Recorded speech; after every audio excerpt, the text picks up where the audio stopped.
Thank you so much tonight. So we're at the close of our show. We've got our last remaining candidate to talk tonight from Colorado. And Cam, I think this one is for you to intro. No, wait, this one is for me to intro. Yes, okay.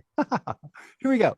Okay, so I'm gonna read this graphic to you on the screen because I like reading things on screens to people. So we have one Colorado Green running in our November 7th elections. Greens first ran in Colorado in 1994 for governor and lieutenant governor to gain minor party status. There have been 112 Green candidates in their state party history, and that's the 16th most of any state. 31 Greens have been elected in their state party history, and that's the 13th most of any of our state parties. Heading into our November 2023 elections, two Colorado Greens hold elected office, and there are 10,234 registered Greens in Colorado, which is the fifth most of any state. And tonight we're joined by Tim Barnes, who is running for re-election to the Lafayette City Council. Tim has been a Boulder County resident for 32 years, served in the U.S. Navy, and currently works as a science education specialist and coordinator. Um, Tim helped coordinate the city all the way through the COVID crisis so far. And like many of us, was deeply affected by the deaths of George Floyd and Breonna Taylor in 2020. The city council priorities that have moved the city forward since that time include affordable housing and attainable housing, community building, and climate action plans. And Tim has been endorsed by the Lafayette mayor and other city councilors. So I want to thank you tonight, Tim, for joining us. I know it's a busy night on election night for all candidates. So welcome. Thank you very much. Thank you so much. Can you hear me well enough? Absolutely. Yeah, I am really, really excited to be here. I was alerted to the number of greens in Colorado and specifically Lafayette. I was like, this is amazing. My concern about climate change and what it's going to do took me to the Green Party long ago, and I thought I was running on my own. But it's nice to see that the Green Party is alive and well, and that we can get some common sense behind how we show up on this planet. Absolutely. Tim, I want to ask you several questions because obviously you're in the city council right now. So you're running for, re-election. What's the race like? Who are you against? Republicans, Democrats? It's mostly progressive Democrats here in Lafayette. Um, and it's interesting. We are right next to a very conservative county, Weld County. We're in Boulder County, which is very much a Democratic county. But the town right next to us, Erie, Colorado, is split between Boulder County and Weld County.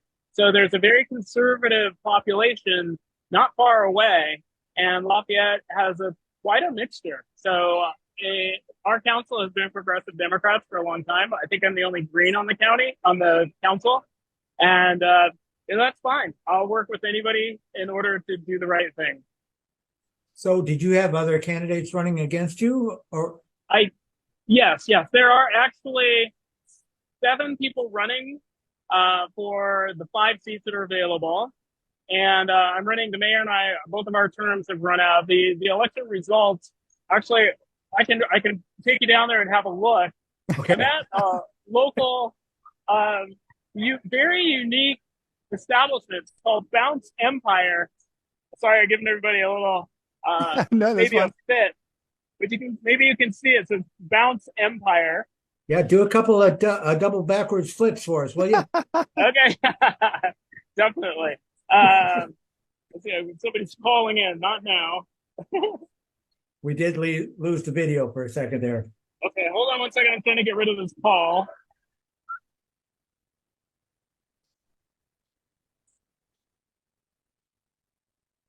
We did get rid of the call, but I think we also got rid of Tim. So Tim might have to come back for that. Um, so that's it. Like, well, as we're waiting for Tim to reconnect, so that's a situation, right? So 7 people running for 5 seats. I think that's a very interesting dynamic because I believe that in those situations, incumbents are going to have a lot of attraction, right? When there's big changes to city councils, people like stability, from council to council. So I feel like sometimes they're going to elect an incumbent when otherwise they might not do so. And we got you back. Welcome. Oh, you're muted though. Unmute and you'll be ready to go. Perfect. Oh, wait, you've muted again. That's Yes, better. perfect.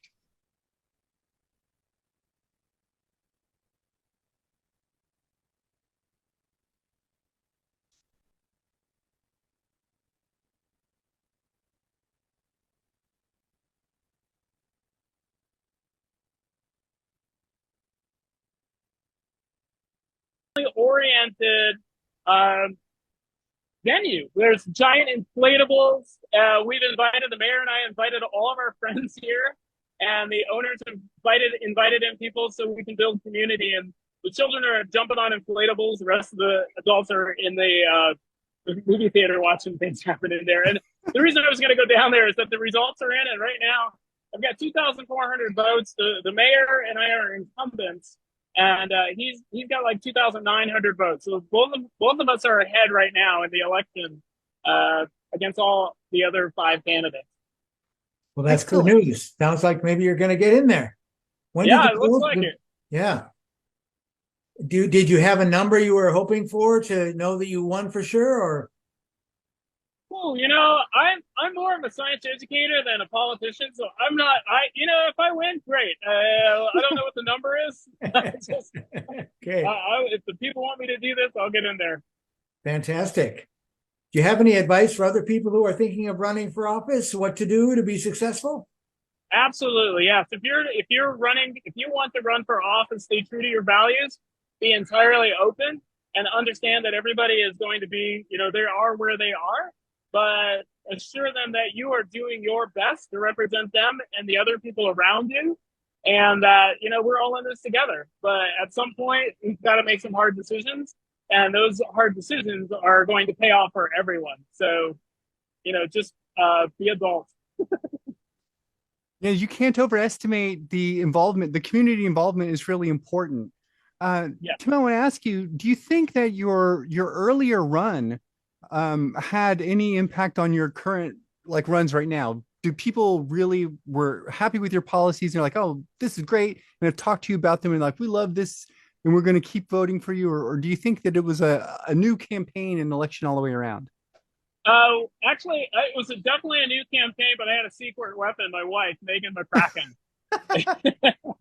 She is just a superstar and took over, helping me as a campaign manager. And a lot of the people who work here know the NCAR lab where I work, and they know that it is, unbiased, unfiltered, very basic, legitimate resource for people to understand what's happening around them. And I think there's a lot of concern about the existential crisis that we call climate change. NCAR is that voice. It's always been stable. I personally have given tours to the Nancy Pelosi when she was seated Speaker of the House. We've had White House briefings. We've had people from the Department of Defense. We get fourth graders, second graders, kindergartners.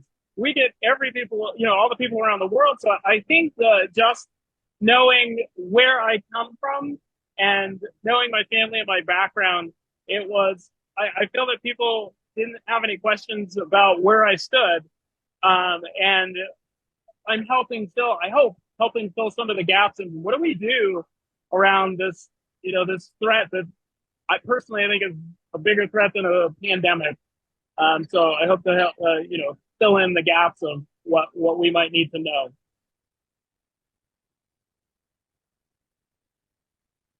And that makes a lot of sense. I think that if you were able to attend our annual national meeting this year, Dr. Peter Kalmo spoke to us about climate change and the urgent crisis we're facing, and I think that people are receptive to that, especially in areas that are climate fragile, like Colorado, here in Washington State. Right, subtle differences and changes make big changes where we live, and people are experiencing that.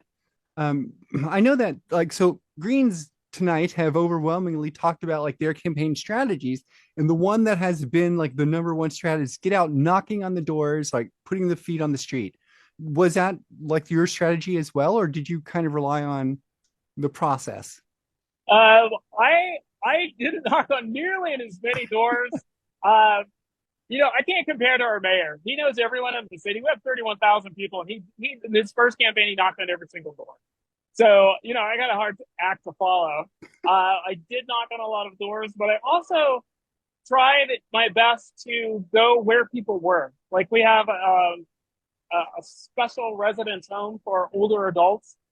It's not a senior center, but it's a senior living center. So I went there, spoke with some of the seniors there. I try to speak with those. Mariano and his wife Stephanie run this incredible empanadas operation out of Lafayette. So I chatted with them. And I think reaching local champions, people who are culture brokers and the local leaders, those are the people that I also wanted to connect with and ask them what are the things that they need. We, of course, the whole nation has issues with people who are unhoused. So do we.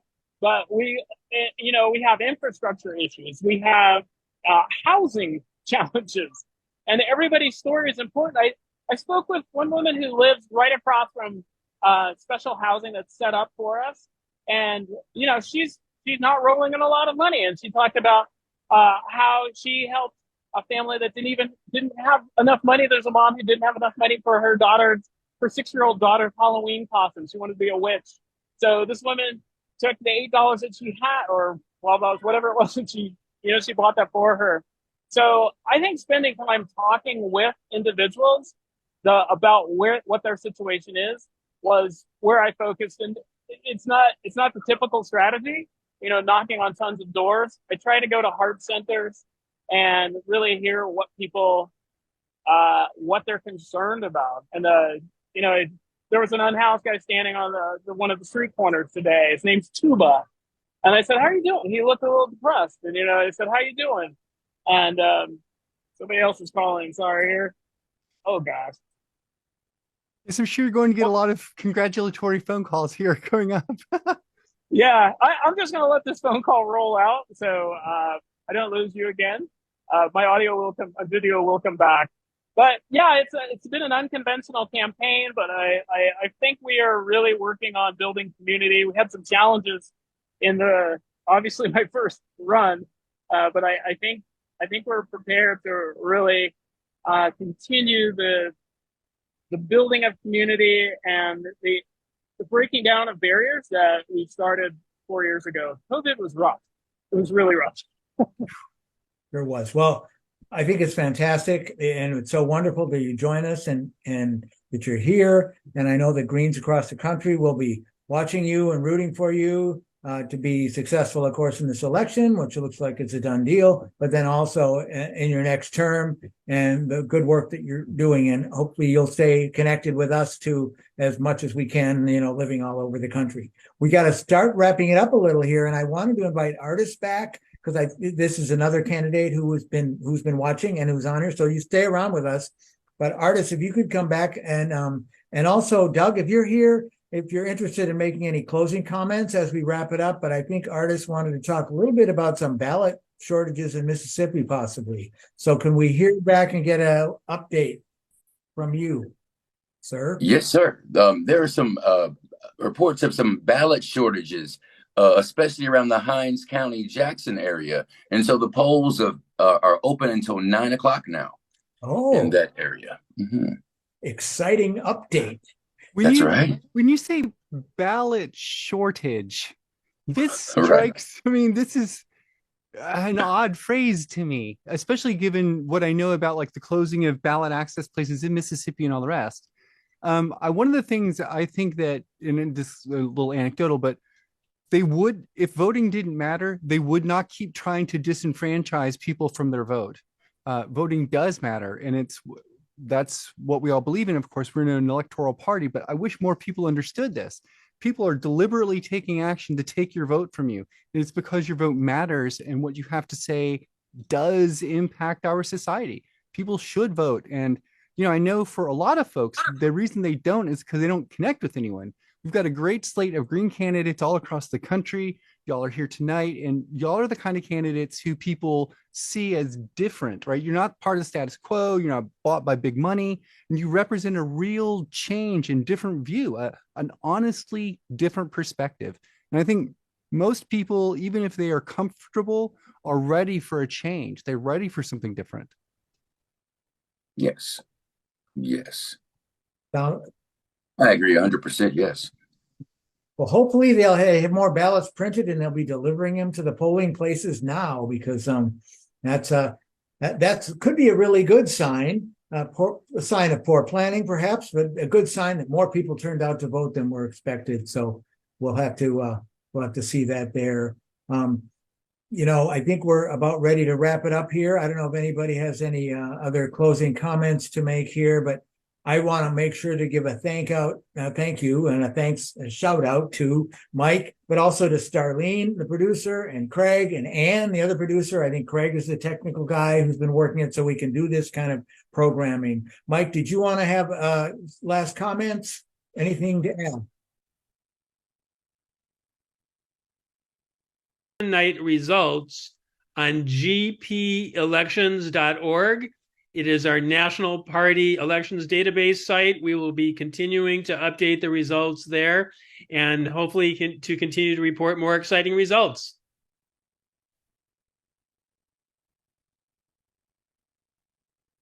Pray for peace, and don't forget our core values of grassroots democracy, social and economic justice, and ecological wisdom, as well as nonviolence.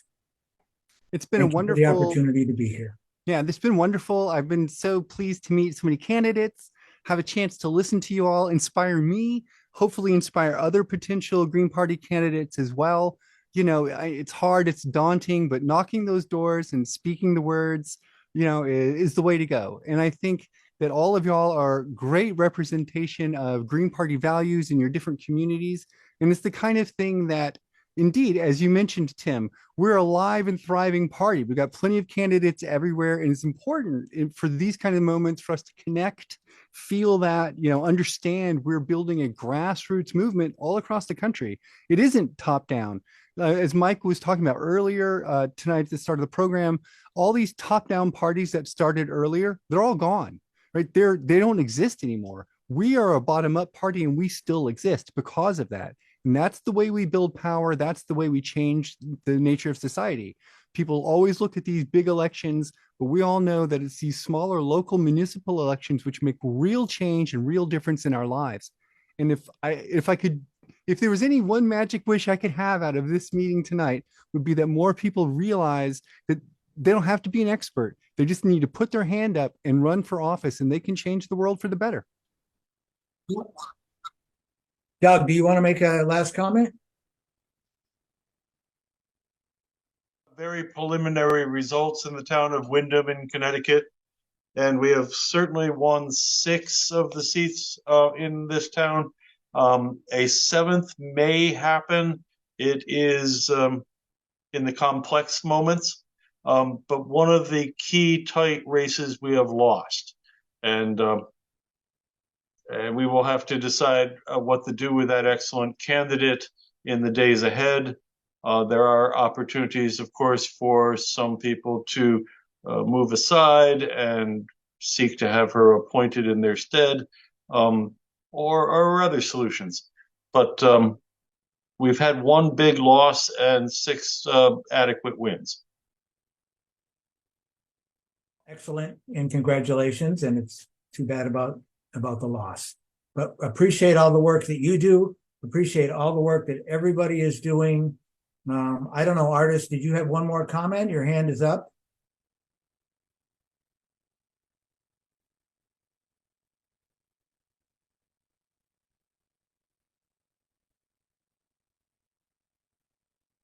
And not secured, and the brother that was my opponent last time, I took a video of it last in 2016 because I knew it was going to be important, and so I sent it to Mr. Feinstein just now, and I'll post it in the group chat just so everybody can look at it, and just to make other folks in these local races, make sure we keep the system honest, make sure we hold people accountable. Sometimes we see things that happen and they may not be on the up and up, and sometimes a lot of us don't want to get involved in that conversation. But always speak truth to power, please, and hold people accountable. That's all I had to say. Thank you. I appreciate that. Appreciate the work that everybody does. I know as Greens, we're focused on the future, but what we're doing today is really critically important to that future. We are planting the seeds now so that there'll be that harvest, even if we're not here to partake of it, but that harvest for the future. So keep the work going, stay connected to one another, and good luck to all of you. Best wishes. Absolutely echo what Cam just said. I was really lovely co-hosting tonight with you, Cam. I really appreciated it.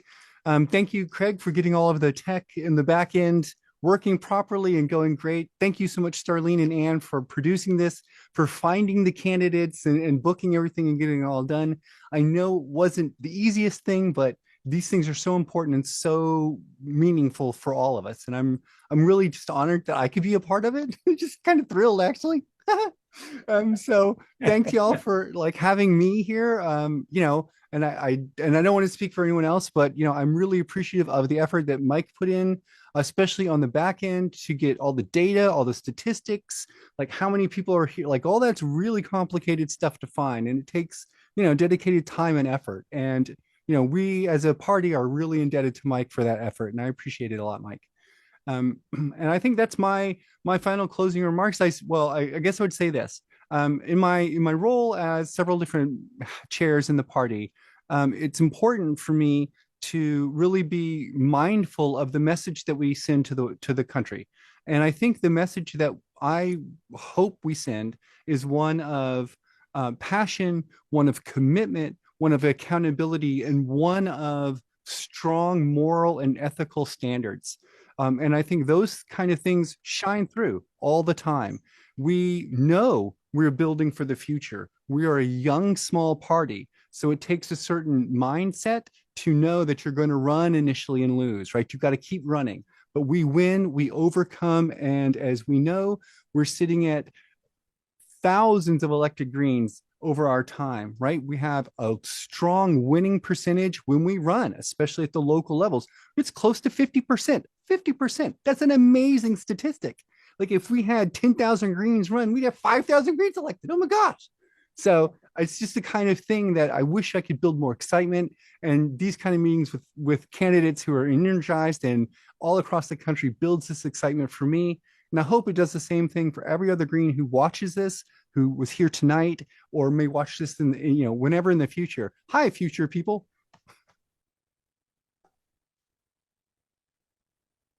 And I think Cam, if you wanna close this out. That was wonderful. I just wish all the best and thank you so much. And go Green. Go Greens. Cheers. Good night.